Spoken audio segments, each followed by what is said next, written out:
family? Black Phoenix checking in with you this morning. I was asked a small question. What are all the tools needed to be a independent welder? So when you are called by recruiters and say, hey, would you like to go to this state or go to this job? And different people need to know exactly what you need to be an independent welder. That's to work on millwright things, to work on mines, to do structural jobs and ornamental jobs. There's just certain tools that you would need to make your job a whole lot easier. And you don't have to go all the way out. You can get a lot of this stuff used from pawn shops, from OfferUp, Craigslist, things of that nature. But in order for you to be fully equipped, I'm going to give you or show you a few things that would help you be ahead of the game. So that all you have to do is be like, okay, they give you that call, you ready to go and get some money. So let me show you. This is some leathers. So if you're a field welder, which most of us, will be welding in the field, you're going to get you some good leathers. You want you a good welding hood. Everybody got their own kind. I like the old pipeliner, and I can connect this to my hard hat. And I can also grind. So I got a clear shield to grind, and I got my auto darken shield that I bought, which is a tradesman shield that I bought to weld in the field, and it's a 10 shade. So if you want to know what darkness this is, it's a 10. And you also want to have if you don't have a hard hat welding hood, you want to have one of these to be able to grind with, and this connects to your hard hat. That way you can put a shield on it and you can grind or do any cutting with it. So you also want to have the correct iron working tools. You want to have you some spuds.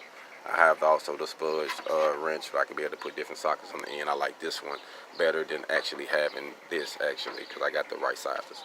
You want to have your grinder. I have a portable grinder on mine, and I have a big one too, but I just want to give you an example. I like this one because you can have it in the lift switch. You don't have to have stitcher cords everywhere, and it's not that expensive. You can get it off of Amazon right now for like probably $105.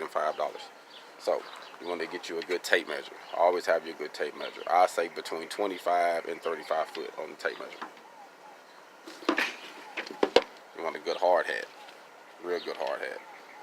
You want one where you can be able to be, OSHA approved, and you can be able to, personally, I would like to have one you can connect your welding hood to, because most of field work, they want you to have 100% safety at all times. So having a hard hat that connects to your welding hood is a plus. Have your welding cap. If you're in the sun a lot, you might have you a welding bib. These are very important. Knee pads. So if you're doing any work where you're on your knees a lot, get you some good knee pads that won't burn up, that you can actually do in the field. Keep you at least 2 pair of gloves, some welding gloves and some good leather gloves, so that you can switch out, depends on what you're doing, the kind of work you want to do. You got your bar. Get you a good bar. Normally a good bar gonna run you between $75 to probably $150 for a good bar. Must. I have seen people come up on jobs with tennis shoes. That's a welder. No lie. But I have only seen this in Arizona, though. I won't lie to you. So in Arizona, I have seen people show up and say they were certified welders and have tennis shoes on. Got to have you some steel toe boots, because you're dealing with things that can actually hurt you in the field. So you want to have you some good pair of steel toe boots. You don't have to go all the way out, but get you some jeans. Don't wear anything that'll burn up. So get you some good jeans, man, out of some good material that just won't catch on fire. Have you some good hi-vis, even hi-vis shirt or a hi-vis vest. This is a beam runner or a quickie bolt. These are very useful in the field if you're doing iron work and have to push something together to get it tight, so that way you can line your bolts up. This is good. If you don't like the beam runners, you can get you a cheetah cable. I like these too, so I use both. And if you're not using this, you also have your 2 clamps. These are good to have. I like the one without the flap at the end, and then the regular so both of those are very a plus. And then a good hammer. You see, this one I welded a nut on the end. That way it can connect to my harness, which I'm about to get to show you exactly how you need to keep it protected. That way it won't fall out and hit the ground and, hurt somebody or kill somebody. Have you a good spud. Always have a good spud, because you never know when you need to line some bolts up. Now, here is my harness. I love my harness. I can't lie to you. This is probably, it's over a $500 harness, I believe.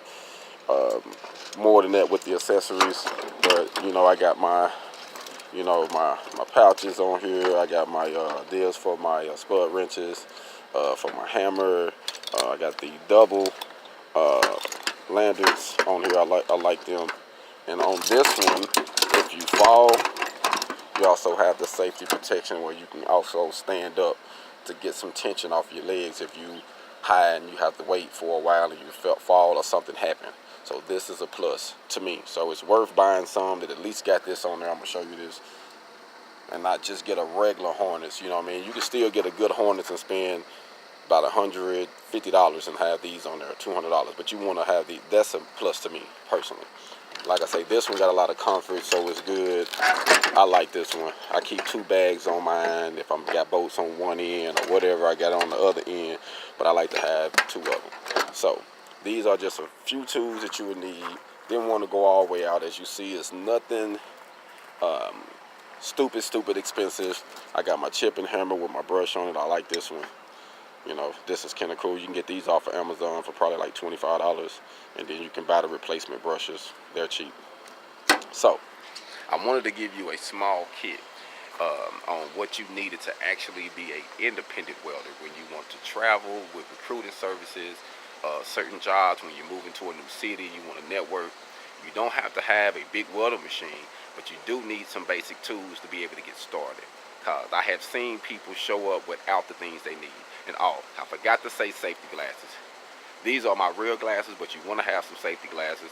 And if you wear glasses, they got the safety glasses with the prescription in, which I got some of them, which I didn't show.